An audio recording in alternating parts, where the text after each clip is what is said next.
Bem-vindos, amados em Cristo. Hoje, direto do majestoso vale de Yoho, no Parque Nacional Yoho, no Canadá, o pastor Joan Ribe abordará um tema que tem causado confusão e dor para muitos: as práticas controversas das testemunhas de Jeová, expostas em um julgamento nos Estados Unidos. A beleza natural que nos cerca neste local serve como um lembrete da grandeza de Deus e da importância de buscarmos sua verdade. Se você ou alguém que você ama já foi afetado por ensinamentos questionáveis, este vídeo é essencial. Vamos desvendar os problemas encontrados na tradução da Bíblia deles e como isso afeta a interpretação das Escrituras, enquanto somos inspirados pela criação divina ao nosso redor. Antes de prosseguirmos, deixe seu pedido de oração nos comentários. Assim como as águas cristalinas dos lagos deste parque refletem o céu, queremos refletir o amor de Cristo para todos. Estamos aqui para ajudar e orientar. Compartilhe este vídeo. Juntos, podemos esclarecer dúvidas e trazer luz àqueles que buscam a verdade, assim como os raios de sol iluminam este vale magnífico. Que a paz de Deus, tão evidente nesta natureza intocada, preencha seus corações enquanto exploramos este importante tópico. Abra no Evangelho de João, capítulo 1, versículo 1. Todo mundo conhece essa palavra. A questão é, se nós cremos nesta palavra, conforme ela está escrita. Porque há muitos combates a esse versículo 1. Combates gravíssimos que as heresias fazem contra este primeiro versículo do Evangelho de João. E está escrito assim: no princípio era o Verbo, e o Verbo estava com Deus, e o Verbo era Deus. Amém? Então agora eu vou ler mais uma vez. Preste atenção. No princípio era o Verbo, e o Verbo estava com Deus, e o Verbo era Deus. Agora eu leio e quero que cada pessoa que está comigo aqui em Francisco Morato, Grande São Paulo, repita em seguida. Vamos lá. No princípio era o Verbo, e o Verbo estava com Deus, e o Verbo era Deus. Quem acredita nisso? Levante a mão. Crê mesmo? Então desocupe as tuas mãos e vamos dar a melhor salva de palmas que Francisco Morato e região já deu para a palavra de Deus. E enquanto você aplaude, diga glória ao teu nome, Senhor. Isso, diga glória, glória ao teu nome, Senhor. Vai aplaudindo. Você que está ouvindo pela rádio, junte-se a nós aqui em Francisco Morato. Aplauda o Senhor agora, aplauda a sua palavra, diga glória a Deus. Diga glória, glória ao teu nome, Senhor. Vai glorificando por tua conta. Vai aplaudindo e vai glorificando. Senhor Deus e Pai Todo-Poderoso, não apenas o povo de Francisco Morato, mas o país inteiro te glorifica. Recebe o louvor de cada vida que te exalta.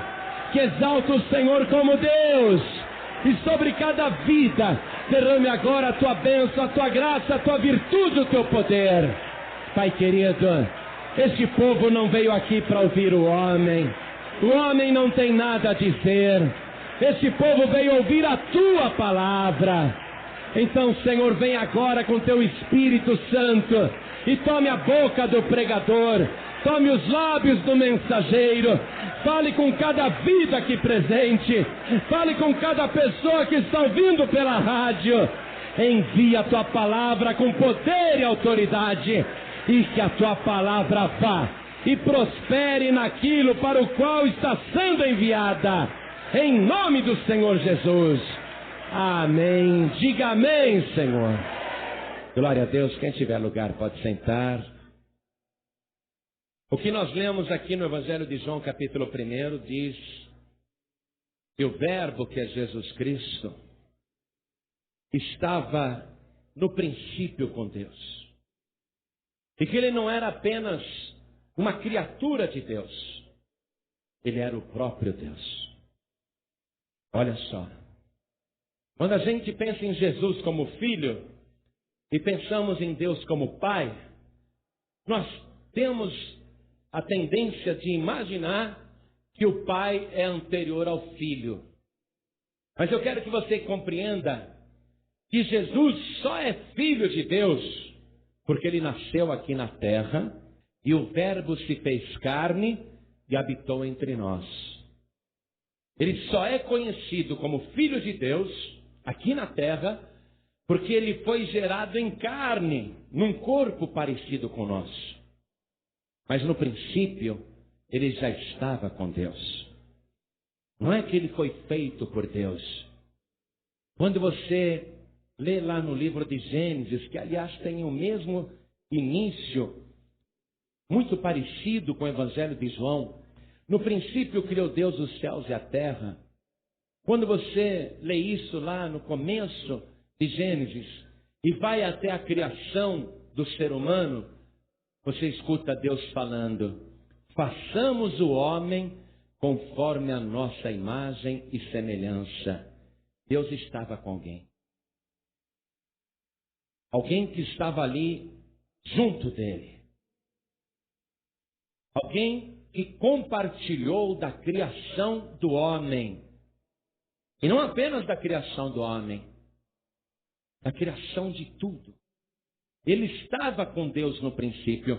Não é que Deus disse: vou fazer um filho aqui. O nome dele é Jesus, Yeshua. Não. Ele já estava no princípio com Deus. Assim como Deus não foi criado por ninguém, o verdadeiro Deus simplesmente existe e é eterno, também Jesus já estava ali com Deus. E o Espírito de Deus mostra exatamente isso. A presença da Trindade desde o primeiro capítulo da Bíblia Sagrada. Jesus Cristo estava com Deus. Não foi criado por Deus. Ele estava com Deus. No princípio era o Verbo. E o Verbo estava com Deus. E o Verbo era Deus. Veja, Deus, Ele é Deus. Quando João escreveu Ele era, foi porque João estava se referindo já a uma história acontecida 60 anos atrás, que foi quando João, na ilha de Pátimos, escreveu esse evangelho. João foi escrever esse evangelho quando ele já estava velho e muitos anos depois. Então ele estava falando, o Verbo era Deus, porque ele está se referindo a um fato que aconteceu há 50, 60 anos atrás. Por isso ele se refere como era. Mas ele diz que o Senhor, o Verbo, já estava no princípio com Deus. Existindo juntamente com Deus. E não criado por Deus como se Jesus fosse lá na antiguidade, no princípio, um filho que Deus teve. Pelo contrário, ele só foi conhecido como filho de Deus quando foi gerado pelo Espírito Santo no ventre da Virgem Maria. Aí então, ele nasceu como filho de Deus. O próprio anjo anunciou isto. O ente santo que há de nascer será chamado Filho do Altíssimo. Então, Jesus é Deus. Ele estava no princípio com Deus. Lá no princípio com Deus, ele não era conhecido como Filho de Deus. Ele era Deus. Você entende isso? Tem que entender e tem que crer. E por que eu estou falando isso para você? Pastor, isso eu já creio. É porque não é fácil entender isso. Como que Jesus é Deus? Ele é Deus. Mas ele não é filho? Não, ele é Deus. No princípio ele estava com Deus. Ele era Deus. E o Verbo era Deus. Jesus é Deus. Agora veja só. Eu pego, por exemplo, uma Bíblia que antes era feita com uma capa verde.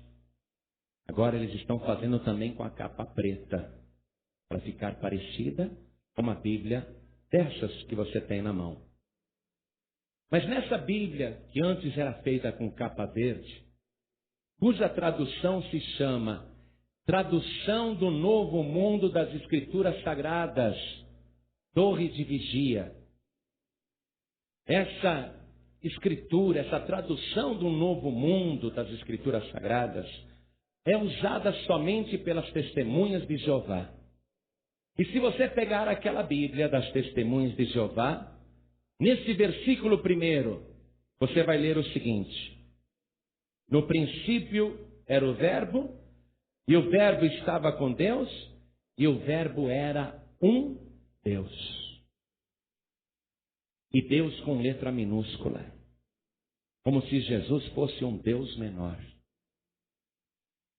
Então eles alteraram esse versículo 1, porque eles não creem que Jesus é Deus. Eles creem apenas em Jeová. É lógico que Jeová é Deus, Yahvé ou Javé é Deus. Mas eles não creem que Jesus é Deus. Eles creem que Jesus é um Deus com letra minúscula. E aí toda a palavra já foi prejudicada. Porque não crê no principal. Ele é Deus. Quando você está na sua casa e recebe uma visita de alguém batendo palmas e oferecendo revistas das testemunhas de Jeová, ou oferecendo um curso bíblico gratuito na sua casa, você diz: ai que bom, vou aprender em casa, vão me ensinar. Mas você vai aprender numa Bíblia que está toda adulterada, onde eles negam que Jesus Cristo é Deus, onde eles não creem na operação do Espírito Santo, onde eles não creem na Santíssima Trindade, Pai, Filho e Espírito Santo, 3 pessoas unidas numa só como Deus. Eles não creem em nada disso. Não creem em cura divina. Vocês viram quantas pessoas foram curadas hoje aqui, não é? Quanta gente eu entrevistei que foi curada na hora, mas eles não creem em nada disso. Eles não creem nos espíritos. Eles dizem que demônios não existem, que tudo isso é imaginação das pessoas. Então Jesus Cristo expulsava imaginações. E Jesus deu poder para a gente expulsar imaginações, não é? Eles não creem nisso. Eles não creem que a pessoa, depois de morta, sua alma continua viva. Eles creem que o ser humano é alma vivente, e nós somos almas viventes, e quando morremos, acabamos. Estamos mortos. Eles não acreditam no inferno. E eles chamam Hades de sepultura. Lugar onde as pessoas estão mortas e não há existência depois da morte. Eles não creem também na ressurreição do corpo de Jesus Cristo. Eles dizem que as Escrituras não mostram aonde está o corpo de Jesus. E que Deus guardou o corpo de Jesus para mostrar somente no milênio. Eu quero ler um trecho da literatura das testemunhas de Jeová a respeito da ressurreição de Jesus, onde eles ensinam o seguinte, abram aspas: podemos apenas supor que Jeová conservou o corpo de Jesus em algum lugar para mostrar ao povo na época milenária. Eles acham que o corpo de Jesus foi conservado por Deus e que o povo só vai ver na época do milênio. Eles ensinam também que na época do milênio todas as pessoas que já morreram serão ressuscitadas e terão uma nova chance de crer naquele cadáver que Deus vai mostrar no milênio. O cadáver de Jesus, o corpo de Jesus, no Jesus morto. E que ali todos os habitantes da terra terão uma nova oportunidade para se arrependerem. Eles ensinam isso. E a pessoa que vai ouvindo, ela vai de fato acreditando. Porque eles têm boas literaturas, muito bem impressas, diagramadas, com belas ilustrações, todas coloridas. E as pessoas vão engolindo aqui. E Jesus Cristo vai sendo colocado de lado. Eles não acreditam no sacrifício de Jesus para salvar hoje. Eles não acreditam. Eles acham que somente no milênio é que esse sacrifício poderá ter algum poder para quem crer. Mas que agora ninguém pode ser salvo e nem tem vida depois da morte. Morreu, acabou. Quem criou tudo isso? Quem traduziu as escrituras do Novo Mundo? Tradução do Novo Mundo das escrituras sagradas. Quem fundou essa organização religiosa? Foi um homem chamado Charles Russell, no ano de 1884. No princípio, eles não se chamavam testemunhas de Jeová, eles se chamavam russelistas, que seguiam esse Russell. As pessoas que acreditavam no que Russell contava se tornavam russelistas. E eles também passaram a ser conhecidos como Associação Internacional dos Estudantes da Bíblia. Então, impressiona esse nome, não é? Associação Internacional dos Estudantes da Bíblia. Foi no ano de 1931, depois da morte do Russell, que um novo presidente da organização Testemunhas de Jeová, que não se chamava Testemunhas de Jeová, um homem chamado J.C. Rutherford, foi esse homem, esse novo presidente da organização Torre de Vigia, que lançou o nome Testemunhas de Jeová. E a partir de então eles ficaram conhecidos como Testemunhas de Jeová. Nos Estados Unidos, eles criaram uma polêmica muito grande, porque eles não faziam serviço militar, e nas escolas onde a bandeira americana era hasteada, as crianças americanas faziam continência para a bandeira americana, e as crianças, filhos dos Testemunhas de Jeová, não faziam continência. Por isso eles foram processados por desobediência civil. E nesses processos que eles sofreram nos Estados Unidos, você sabe que nos Estados Unidos tudo é tribunal do júri, não é? Não é que nem no Brasil. No Brasil, tribunal de júri é só para crime de morte. Os outros crimes são julgados ali pelo próprio juiz, o promotor, o advogado de defesa, é um processo praticamente fechado.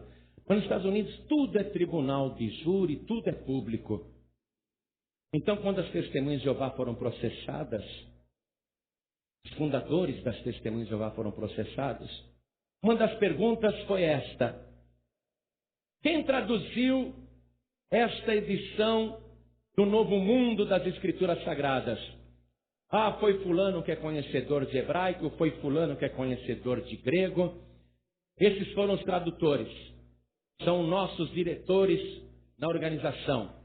Aí chamaram aqueles tradutores para depor e apresentaram para eles textos em hebraicos, porque o Antigo Testamento é escrito em hebraico. Apresentaram textos em hebraicos e pediram para que esses tradutores fizessem a tradução ali na frente de todo mundo.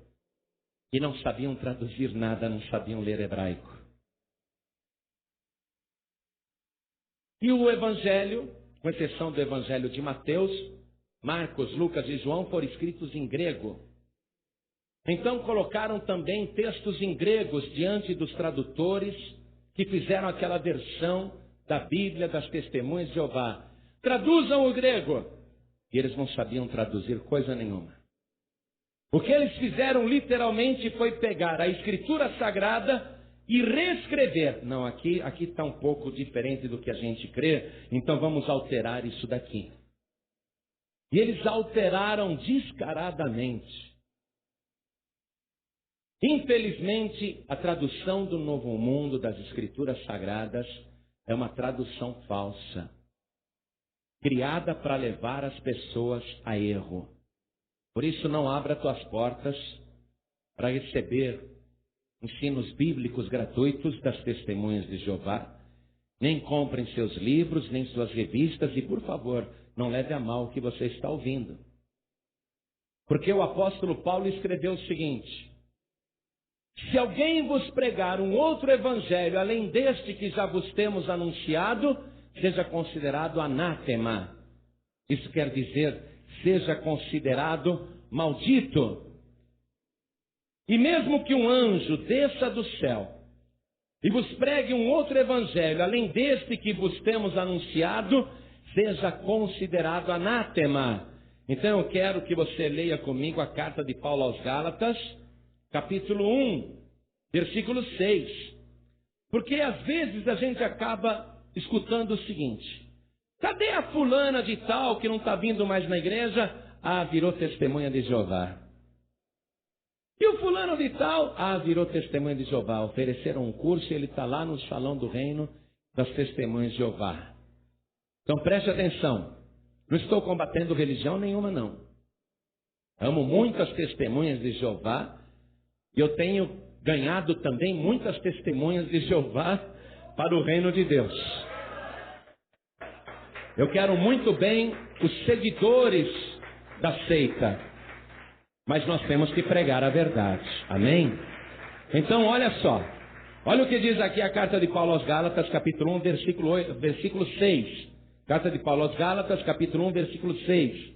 Paulo escreveu: maravilho-me de que tão depressa passasseis daquele que vos chamou a graça de Cristo para outro evangelho, o qual não é outro, mas há alguns que vos inquietam e querem transtornar o evangelho de Cristo. Mas ainda que nós mesmos, com um anjo do céu, vos anuncie outro evangelho, além do que já vos tenho anunciado, seja anátema. Anátema quer dizer maldito. Versículo 9. Assim como já vos dissemos, agora de novo também vos digo, se alguém vos anunciar outro evangelho, além do que já recebestes, seja anátema. Então preste atenção.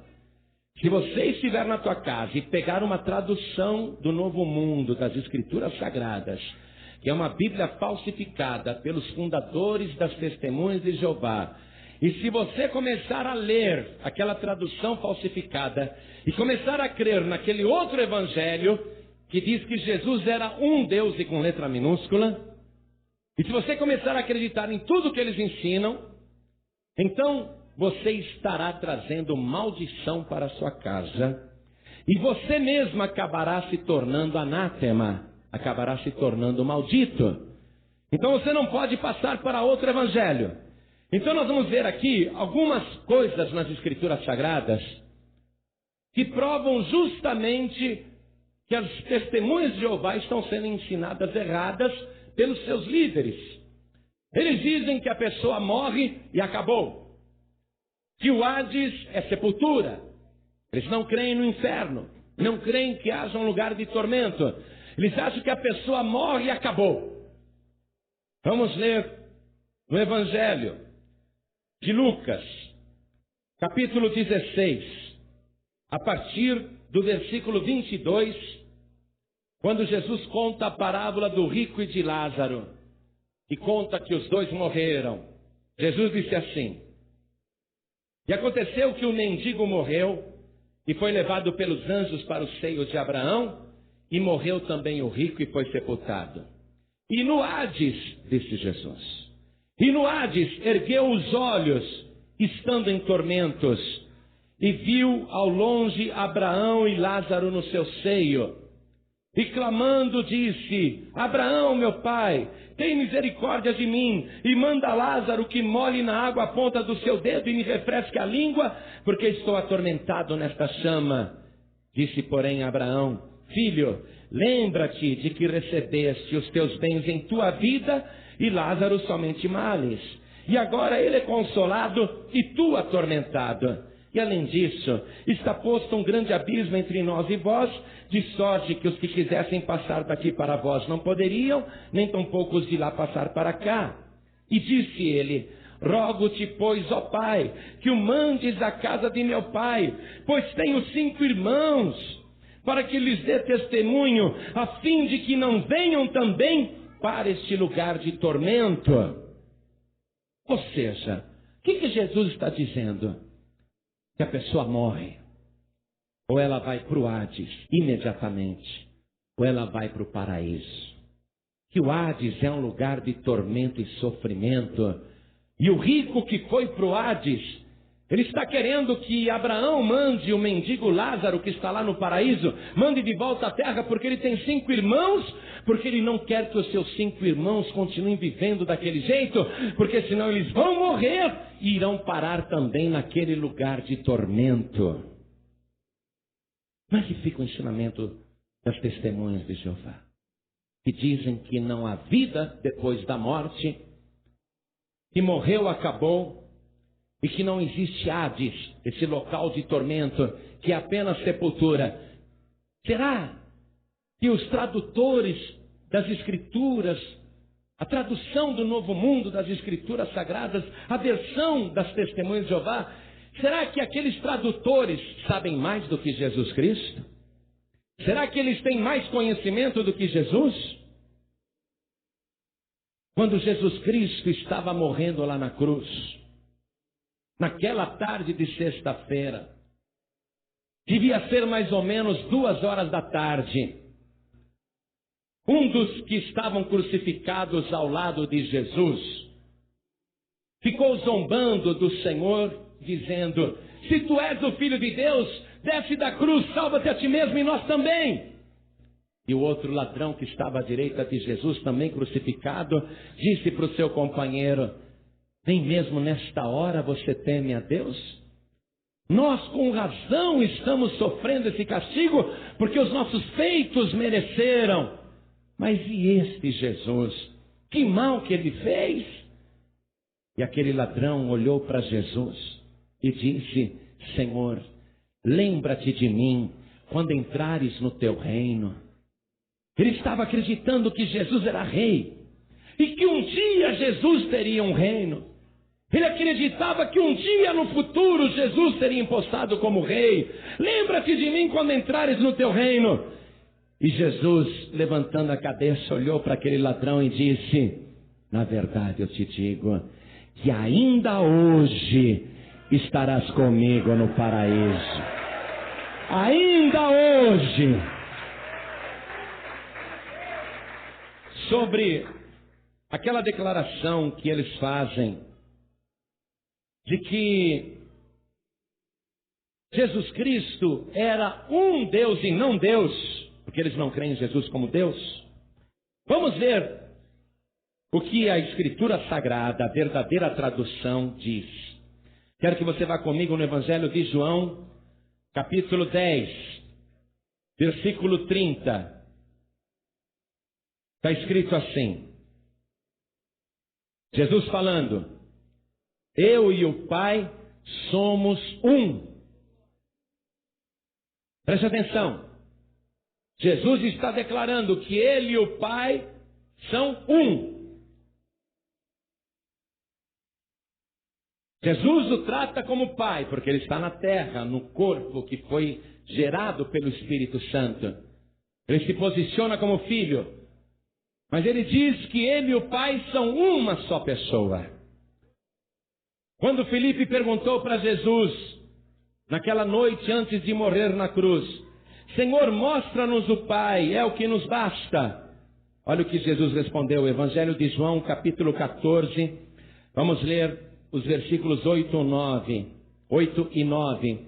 Disse-lhe Filipe: Senhor, mostra-nos o Pai, o que nos basta. Disse-lhe Jesus: estou há tanto tempo convosco, Filipe, e não me tendes conhecido? Quem me vê a mim, vê o Pai. E como dizes tu, mostra-nos o Pai?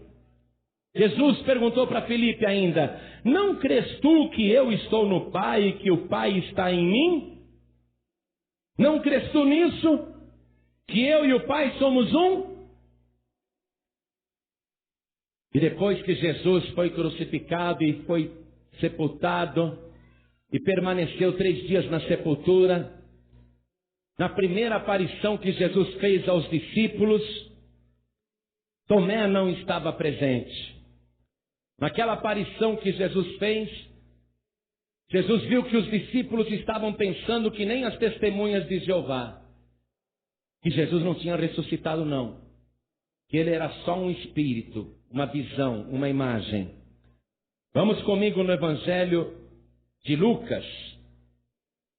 Vamos aqui no capítulo, quase lá no final do Evangelho de Lucas, capítulo 24. Está escrito assim: e no primeiro dia da semana, muito de madrugada, foram elas ao sepulcro, levando as especiarias que tinham preparado. E acharam a pedra do sepulcro removida, e entrando não acharam o corpo do Senhor Jesus. As mulheres não viram o corpo de Jesus. As testemunhas de Jeová dizem assim: não sabemos o que foi feito do corpo de Jesus. Deus o guardou para mostrar um dia. Aí agora no versículo 36, ainda no capítulo 24, versículo 36. Os discípulos reunidos. E falando ele dessas coisas, o mesmo Jesus se apresentou no meio deles e disse-lhes: paz seja convosco. E eles, espantados e atemorizados, pensavam que viam algum espírito. E ele lhes disse: por que estáis perturbados? E por que sobem tais pensamentos ao vosso coração? Vede as minhas mãos e os meus pés, que sou eu mesmo. Tocai-me e vede, pois um espírito não tem carne nem ossos, como vedes que eu tenho. Os testemunhas de Jeová não acreditam que Jesus ressuscitou. Tomé também não acreditou. Tomé, quando ficou sabendo que Jesus tinha aparecido ali para os discípulos, falou: se eu não colocar o dedo nas feridas, eu não vou acreditar de jeito nenhum. 8 dias depois desta aparição, o Senhor Jesus vai aparecer também para Tomé, quando ele está com os 12. Vamos no Evangelho de João, capítulo 20, versículo 26. Diz assim: e oito dias depois, estavam outra vez os seus discípulos dentro, e com eles Tomé. Chegou Jesus, estando as portas fechadas, e apresentou-se no meio e disse: paz seja convosco. Depois disse a Tomé: põe aqui o teu dedo e vê as minhas mãos. Chega a tua mão e põe-na ao meu lado, no meu lado. Não sejas incrédulo, mas crente. Tomé respondeu e disse-lhe: Senhor meu e Deus meu. Disse-lhe Jesus: porque me viste, Tomé, creste? Bem-aventurados os que não viram e creram. Do que Tomé chamou Jesus, quando viu Jesus ressuscitado, quando ele tocou e viu que Jesus não era um fantasma, uma visão, que era uma pessoa de carne e ossos, e que apesar disso tinha entrado ali no cenáculo com as portas e janelas fechadas. Quando Tomé tocou nele, viu que ele era de carne e osso. O que Tomé disse? Senhor meu e Deus meu. Se Jesus não fosse Deus, ele teria dito para Tomé: Tomé, Senhor eu sou, mas Deus não. Vamos acreditar em Deus, só existe Deus, eu não sou Deus. Mas quando Tomé falou: Senhor meu e Deus meu, Jesus disse: Tomé, porque você viu, você creu? Agora você crê que eu sou Deus? Bem-aventurados os que não viram e creram que eu sou Deus. Ele é Deus. Jesus é Deus. Esse mesmo João, lá na ilha de Pátimos, quando ele estava preso por causa da pregação do Evangelho, ele vai ver Jesus. No livro de Apocalipse, capítulo 1, nós temos algumas declarações poderosas que afirmam que Jesus Cristo está vivo, ressuscitado, e que todos ainda os verão. E que também Jesus Cristo morreu para nos remir de nossos pecados. Aqui em Apocalipse capítulo 1, versículo 4, João escrevendo, olha o que ele diz. Isso é de cunho do apóstolo, hein? Já velho. João, as 7 igrejas que estão na Ásia. Graça e paz seja convosco da parte daquele que é, e que era, e que há de vir. E dos 7 espíritos que estão diante do seu trono, e da parte de Jesus Cristo, que é a fiel testemunha, o primogênito dos mortos e o príncipe dos reis da terra, àquele que nos ama e em seu sangue nos lavou dos nossos pecados e nos fez reis e sacerdotes para Deus e seu Pai. A Ele glória e poder para todos sempre. Amém. Eis que vem com as nuvens e todo olho o verá, até os mesmos que os traspassaram, e todas as tribos da terra se lamentarão sobre ele. Sim, amém. Eu sou o Alfa e o Ômega, o princípio e o fim, diz o Senhor, que é, e que era, e que há de vir, o Todo-Poderoso. Jesus é o El Shaddai. Jesus é o Todo-Poderoso.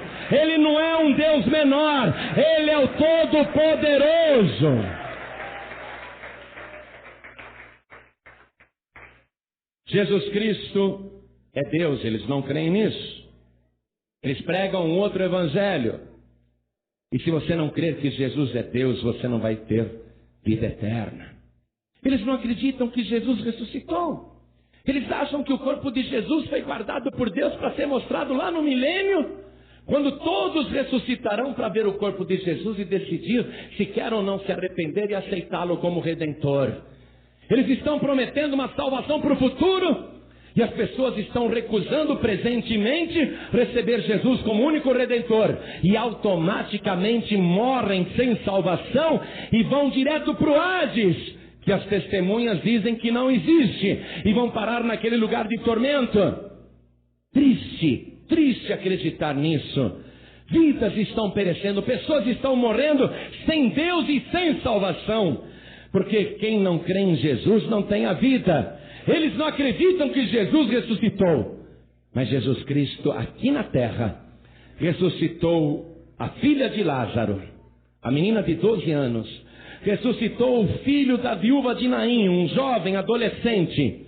Jesus ressuscitou Lázaro, que já estava morto há 4 dias.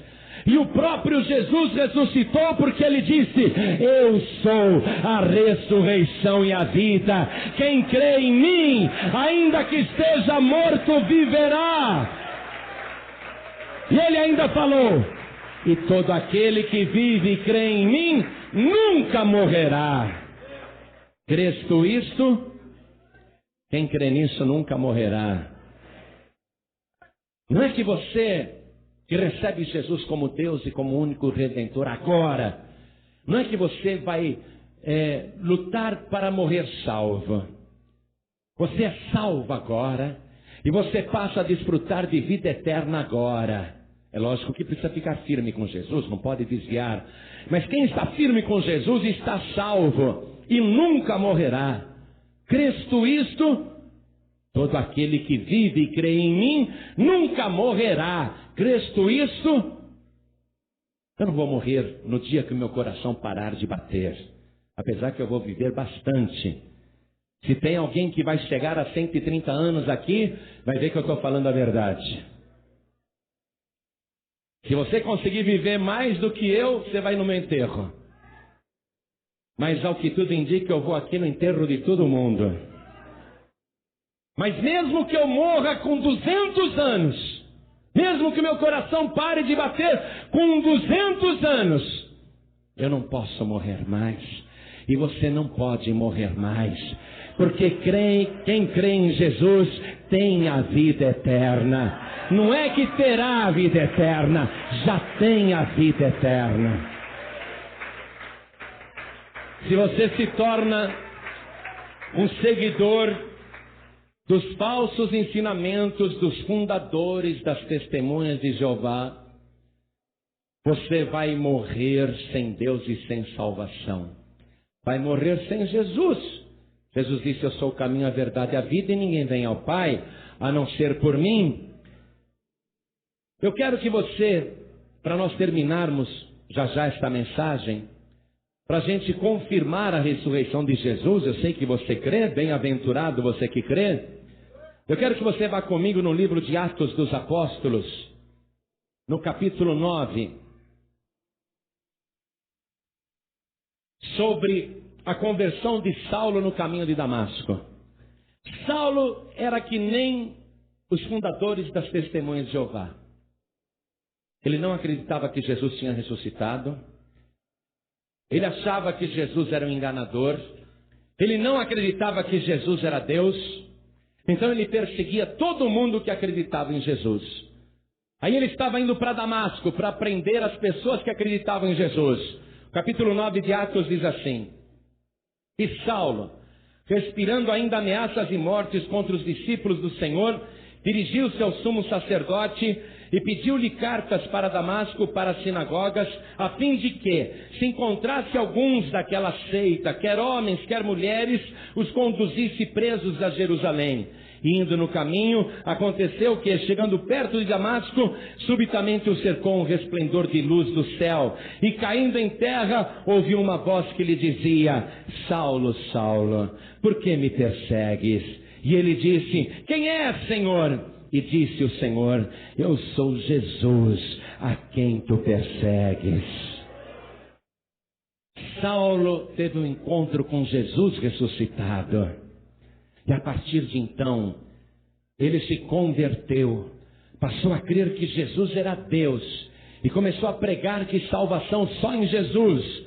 E ele mesmo foi muito perseguido por tudo isso, ele mesmo sofreu muito por causa de tudo isso. Mas ele ficou firme, crendo nesta palavra. Ele foi um homem que viveu esta palavra, que creu nesta palavra. E eu quero que você vá comigo num escrito de Paulo. Esse homem que não acreditava em Jesus, não acreditava que Jesus era Deus, não acreditava que Jesus tinha ressuscitado. Anos depois, olha o que ele escreveu na primeira carta aos Coríntios, capítulo 15. Versículo 3. Porque primeiramente vos entreguei o que também recebi, que Cristo morreu por nossos pecados, segundo as Escrituras. As testemunhas de Jeová não creem nisso. Versículo 4. E que foi sepultado, e que ressuscitou ao terceiro dia, segundo as Escrituras. As testemunhas de Jeová não creem nisso. E que foi visto por Cefas, isto é, Pedro, e depois pelos 12. Depois foi visto uma vez por mais de 500 irmãos, dos quais vive ainda a maior parte, mas alguns já dormem também. Depois foi visto por Tiago, depois por todos os apóstolos. E por derradeiro de todos, me apareceu também a mim como a um abortivo. Saulo, que se transformou no apóstolo Paulo, de perseguidor a pregador, escreveu isso, vai pregar isso, vai ser o maior dos apóstolos, maior até do que Pedro, vai converter todo o mundo antigo. Ele vai morrer em Roma, decapitado, vai perder a cabeça. Paulo, se ele estivesse pregando uma mentira, ele iria dizer: não, gente, eu inventei tudo isso, não me matem não. Jesus não ressuscitou coisa nenhuma. Eu inventei toda essa história junto com Pedro. E Pedro, que também morreu crucificado de cabeça para baixo, se tivesse inventado essa história que viu Jesus ressuscitado, Pedro, antes de morrer, diria: gente, não me mate não, eu confesso, é tudo mentira. Eu confesso, é tudo mentira. Nós escondemos o corpo de Jesus. Os romanos e os judeus teriam o maior prazer de pegar Pedro, Paulo e dizer: onde vocês esconderam o cadáver de Jesus? Nós vamos desenterrá-lo, vamos pendurá-lo num poste para todo mundo ver que ele está morto. Todos teriam o maior interesse de mostrar que Jesus está morto. Mas Paulo, o perseguidor que se transformou em pregador, ele disse: glorioso para mim é morrer por causa do meu Senhor Jesus, porque ele morreu por mim. Agora também eu vou morrer por ele. E assim como ele vive, eu também viverei. Se fosse uma mentira, o Pedro não teria dito: vocês vão me crucificar? Soldados romanos disseram: sim, nós vamos te crucificar. Pedro não teria dito: por favor, não me crucifiquem de cabeça para cima. Eu não sou digno de morrer igual ao meu Senhor Jesus. Me crucifiquem de cabeça para baixo. Eu não sou digno de morrer como o meu Senhor. E por que Pedro encarou a morte?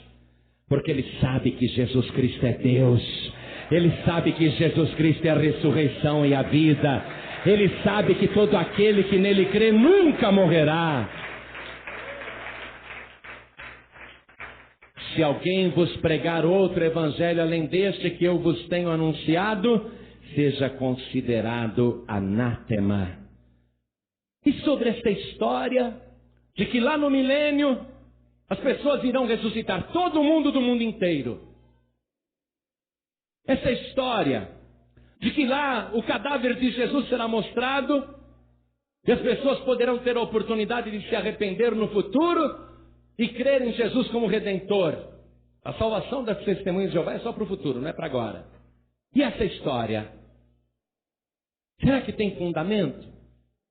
Que todos os mortos ressuscitarão um dia, ressuscitarão no dia do juízo final, não no milênio. No dia do juízo final, não haverá chance de arrependimento. Eu só quero ler isto para você, para irmos terminando a mensagem. Livro de Apocalipse, capítulo 20, versículo 11. Veja se vai ter chance de se arrepender no futuro. Os mortos ressuscitarão sim, mas não no início do milênio. Ressuscitarão todos no juízo final. Os que morreram em Cristo ressuscitarão antes, terão parte na primeira ressurreição. Estes ressuscitarão quando da volta gloriosa do Senhor Jesus, de maneira invisível na terra, quando a igreja será arrebatada. Mas os outros mortos não ressuscitarão. Ressuscitarão apenas no juízo final. Não importa onde a pessoa tenha morrido e em que época tenha morrido, todos irão comparecer no dia do juízo final. E aqui está escrito assim. Vamos ver se tem outra chance. Vamos ver. Apocalipse 20, verso 11. E vi um grande trono branco, e o que estava sentado sobre ele, de cuja presença fugiu a terra e o céu, e não se achou lugar para eles. E vi os mortos, grandes e pequenos, que estavam diante do trono. E abriram-se os livros. E abriu-se outro livro, que é o da vida. E os mortos foram julgados pelas coisas que estavam escritas nos livros, segundo as suas obras. Estava registrado no livro, está registrado no livro. Não dá para escrever mais nenhuma linha, não. O tempo de se escrever coisas no livro das obras é enquanto a pessoa está viva na terra. Depois de morta, não dá para escrever mais nenhuma linha. E os mortos foram julgados pelas coisas que estavam escritas nos livros, segundo as suas obras. E deu o mar os mortos que nele havia, e a morte e o inferno deram os mortos que neles havia, e foram julgados cada um segundo as suas obras. E a morte e o inferno foram lançados no lago de fogo. Esta é a segunda morte. E aquele que não foi achado escrito no livro da vida, foi lançado no lago de fogo. Como não há inferno? Como não há tormento final? Que segunda chance tiveram essas pessoas no dia do juízo final? Só foi lavrada a sentença. Agora, o que é maravilhoso é que existe um livro chamado Livro da Vida. Esse é o livro da vida do Cordeiro.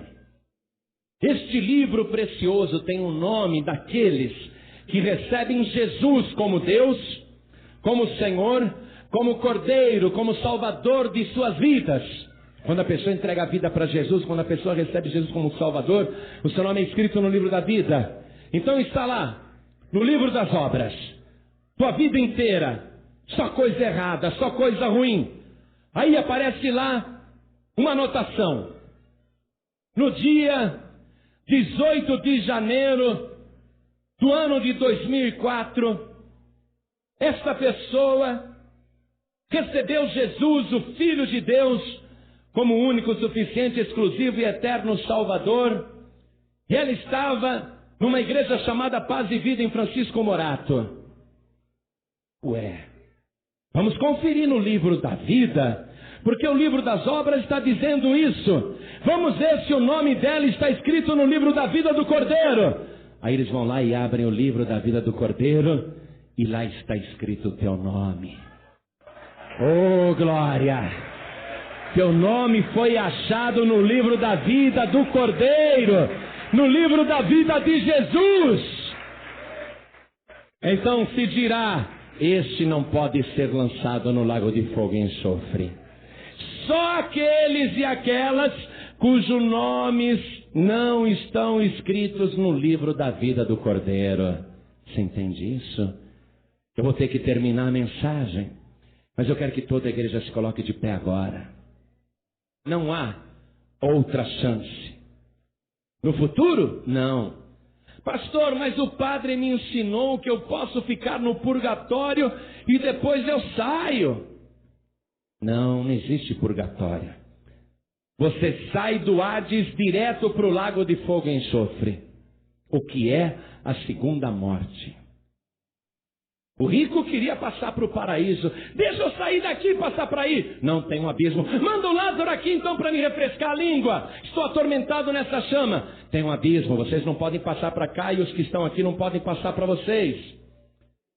Então manda eles voltar, o Lázaro manda ele voltar à terra. Não é? Reencarnação, não é isso?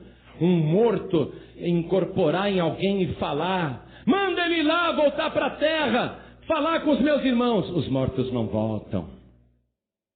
Os mortos não incorporam em ninguém. Allan Kardec pregou outro evangelho. Eu não vou falar disso hoje não. Os padres estão pregando outro evangelho, mas eu não vou falar disso não. Eu só quero hoje falar disso. As testemunhas de Jeová estão sendo ensinadas erradas. Porque a partir do momento que elas não creem em Jesus como Deus, não creem que Ele ressuscitou, não creem no seu sacrifício na cruz para lavar os nossos pecados, a partir do momento que são ensinadas a esperar só no futuro uma oportunidade, uma segunda chance que não existirá, infelizmente estão morrendo e indo para o Hades, e constatando tarde demais que foram ensinadas erradas. Por isso que Paulo escreveu: ainda que um anjo desça do céu e pregue outro evangelho, seja considerado anátema. Não existe reencarnação, não existe chance futura, não existe purgatório. O evangelho diz que hoje é o dia sobremodo oportuno. Hoje, se ouvires a voz do teu Senhor, não endureça o teu coração. Hoje é o dia da tua salvação. Hoje é o dia que Deus preparou para o teu nome ser escrito no livro da vida do Cordeiro. Por isso, Jesus disse: quem crê em mim, todo aquele e toda aquela que vive e crê em mim, nunca morrerá. Crês tu isto? Jesus está vivo. Testemunhas de Jeová acreditam, porque eles foram ensinados de maneira errada, que Jesus não ressuscitou, que era só o Espírito de Jesus, que o cadáver de Jesus um dia vai ser mostrado lá no milênio. É mentira. O cadáver de Jesus nunca será mostrado. Sabe por quê? Pela simples razão que não há cadáver nenhum. Jesus foi morto, mas está vivo pelos séculos dos séculos. Tem nas suas mãos as chaves da morte e do inferno. Recebeu todo o poder no céu e na terra. Ele é o Deus Todo-Poderoso. Quem crer nisso, quem recebê-lo como único, suficiente, exclusivo e eterno Salvador, nunca morrerá. Então olhe para mim que eu vou fazer esse convite agora. Eu fiquei até essa hora em Francisco Morato, porque o Espírito Santo me segurou aqui. E você ficou aqui até agora, porque o Espírito Santo te segurou também. Para que você ouvisse esta palavra. Porque além da cura que aconteceu hoje, dos milagres que vocês viram, além das maravilhas que ocorreram, uma maravilha maior vai acontecer na vida de muita gente agora. A maravilha da salvação e da vida eterna. Pessoas aqui não sairão apenas curadas, sairão daqui salvas, lavadas e remidas pelo sangue de Jesus. E eu digo mais uma coisa: todos os que estão aqui vão sair daqui sem nenhum pecado, porque eu creio no poder do sangue de Jesus. O sangue de Jesus nos purifica de todo o pecado. Então olhe bem, olhem todos para mim. Ouvindo esta palavra, se você ainda não fez isto oficialmente, publicamente, você tem que fazer agora. Entregar sua vida para Jesus. Fazer isso de maneira que o céu veja e a terra veja. Principalmente as pessoas que aqui estão. Por isso que você não pode ter vergonha nessa hora. Jesus disse, quem me confessar diante dos homens, também eu o confessarei diante do meu Pai que está nos céus. Aí o teu nome é escrito no livro da vida do Cordeiro. Confesse Jesus aqui diante dos homens, que Ele é o teu único, suficiente, exclusivo e eterno Salvador. E além da posse da vida eterna, o teu nome vai ser registrado agora mesmo no livro da vida do Cordeiro. Por isso que você tem que fazer isso oficialmente. É como um casamento. Olha só, o padre e o pastor marcam um casamento com o noivo e com a noiva. E a igreja é toda enfeitada, decorada para aquele dia. Os padrinhos vêm, as madrinhas comparecem, os parentes, familiares e convidados vêm todos à igreja naquele dia em que eles vão se casar. O noivo está todo bonito, numa roupa alugada, super elegante. A noiva está com um vestido belíssimo. Todo mundo sabe que o noivo quer casar e que a noiva quer casar. Mesmo assim, o pastor ou o padre pergunta, você recebe esta pessoa como seu legítimo esposo? O que a noiva responde? Não, Pedro Bó. O que a noiva fala? Mas todo mundo sabia, ou o padre e o pastor não sabiam também que era assim. Mas ela tem que falar, não tem? E do mesmo modo se pergunta para o noivo, você recebe esta mulher como tua legítima esposa? O que o noivo diz? E por que ele perguntou se ele já sabia que era assim? Eu sei que você quer entregar a tua vida para Jesus. Mas você vai ter que falar sim aqui na frente. Quantas pessoas aqui querem receber Jesus como Senhor e Deus? Quantos aqui querem recebê-lo como o único, suficiente, exclusivo e eterno Salvador? Quantos aqui querem recebê-lo como ressurreição e a vida? Quantos aqui querem recebê-lo como o Rei que virá? Quantos aqui agora querem entregar a sua vida para Jesus e dizer sim aqui na frente? Quem quer, levante a sua mão direita assim bem alto. Todos que querem. Oh, glória! Oh, glória! Glória a Deus! Todos que ergueram as mãos, saiam dos seus lugares e venham aqui para frente comigo. Venham para cá. E vamos aplaudir o Senhor Jesus por cada vida que está chegando. Isso, venha. Vamos aplaudir o Senhor Jesus, o nosso Senhor e Deus, o nosso Salvador. Vamos aplaudi-lo. Enquanto essas vidas estão chegando, vamos aplaudir mais o Senhor. Oh, glória!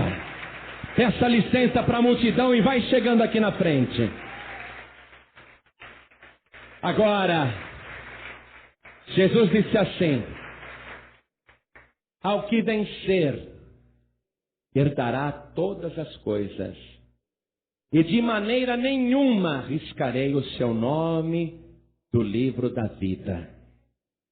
Significa então que o nome pode ser riscado. Significa que um nome pode ser riscado. Qual o nome que é riscado do livro da vida? Vamos ver? No dia do juízo, abrem-se os livros das obras. Fulano entregou a vida para Jesus. Vamos conferir no livro da vida do Cordeiro. O nome estava lá, mas foi riscado porque se desviou e morreu desviado ou morreu desviada. Voltou para o mundo, está lá no livro das obras. E morreu desviado ou morreu desviada. Seu nome foi riscado do livro da vida. O nome pode ser riscado do livro da vida do Cordeiro. Somente dos derrotados. Mas ao que vencer, de maneira nenhuma o seu nome será riscado do livro da vida. Então você que está afastado, afastada, É a tua chance de voltar para que o teu nome seja reescrito no livro da vida. É a tua hora de voltar. Você que está afastado, afastada, desviado, desviada, saia do teu lugar e venha aqui para frente agora, em nome de Jesus. Venha para cá. Você que está nesta situação, não fique no seu lugar. Tem que vir aqui para frente. Oh, glória. Venha. Venha. Se é você que o Espírito Santo está chamando, venha. Não fique no seu lugar. Venha. Oh, glória. Venha. Vamos aplaudir mais o Senhor. Hoje o teu nome vai ser reescrito no livro da vida do Cordeiro. Oh, glória, venha, venha. Glória a Deus. Está chegando mais, vamos aplaudir. Glória a Deus. Jesus disse assim, preste atenção. Quem perseverar até o fim será salvo. Tem que ficar até o fim. E eu sempre digo, se te serve de consolo, o fim está próximo. Pastor, qual vai ser o fim então? Para quem está salvo, não tem fim. É o fim da época da graça. O fim a que se refere da presente era é o fim da época da graça, quando a igreja e os salvos forem arrebatados. Aí é o fim da nossa jornada aqui na terra. Aí nós vamos ser transformados à semelhança do corpo de Cristo. Seremos de carne e ossos, mas com um corpo glorificado, parecido com o corpo do Senhor Jesus. Então, persevere até o fim, porque o dia da volta secreta de Jesus, quando vai acontecer o arrebatamento da igreja, está muito próximo. Se tem mais alguém sentindo o desejo de vir aqui para frente, aproveita agora. Porque o dia do arrebatamento está chegando. E muita gente vai estar dormindo naquele dia. Jesus disse, estarão dois deitados numa cama. Um será tomado e o outro será deixado. Você quer morrer desviado ou desviada? Você quer estar dormindo quando Jesus voltar? Você quer estar dormindo e desviado ou desviada quando a trombeta tocar? Acordar sozinho na tua cama? Tua mulher foi arrebatada e você ficou? O teu marido foi arrebatado e você ficou? O teu filho foi arrebatado e você ficou? O teu pai foi arrebatado e você ficou? Em nome de Jesus, se tem mais alguém sentindo o desejo de vir aqui, aproveite agora porque nós vamos orar. Você que está ouvindo pela rádio, glória a Deus, vem, quem tiver vontade de vir, venha. Você que está ouvindo pela rádio, você quer receber Jesus como Deus, Senhor e único Salvador? Então, fica de pé ao lado do rádio, onde quer que você esteja. E todos nós vamos nos ajoelhar agora. Vamos dobrar os nossos joelhos. Está escrito que diante dele todo joelho se dobrará e toda língua confessará que Jesus Cristo é o Senhor, para a glória de Deus Pai. Coloque a mão direita sobre o teu coração. Quem está ouvindo pela rádio, faça isso também. Coloque a mão direita sobre o coração. Você que está dirigindo em qualquer rua, estrada, avenida, caminho, em qualquer lugar, está ouvindo esta mensagem, quer entregar a vida para Jesus, não precisa parar o seu veículo. Coloque a mão direita sobre o teu coração também. Todos nós juntos, em toda parte, vamos orar agora desta maneira. Meu Deus e meu Pai.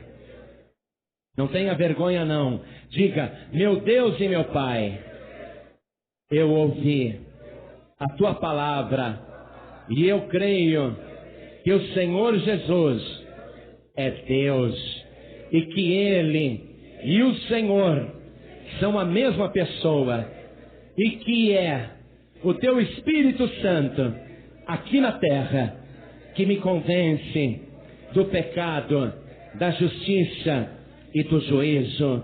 E eu creio que o Senhor Jesus morreu por mim na cruz do Calvário e derramou o seu sangue para me lavar agora de todos os pecados.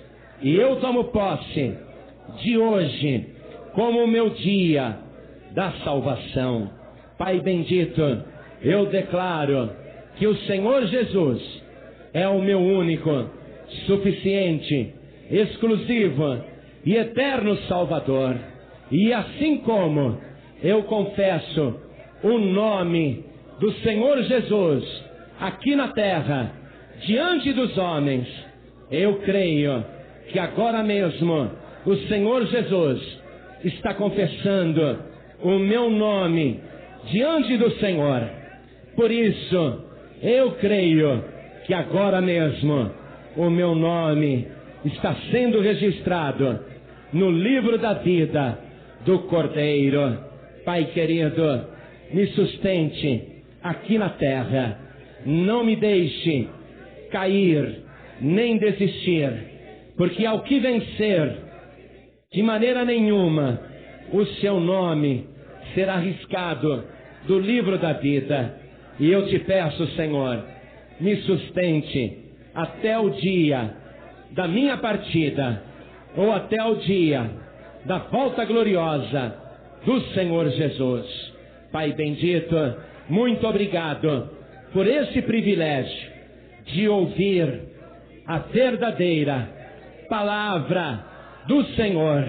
Obrigado, meu Pai, por esta grande e sublime salvação que eu recebo gratuitamente pelo sangue do meu Senhor e Deus Jesus Cristo. Amém. Assim seja feito. Amém. Irmãos e irmãs, chegamos ao fim desta reveladora jornada sobre os ensinamentos controversos das testemunhas de Jeová.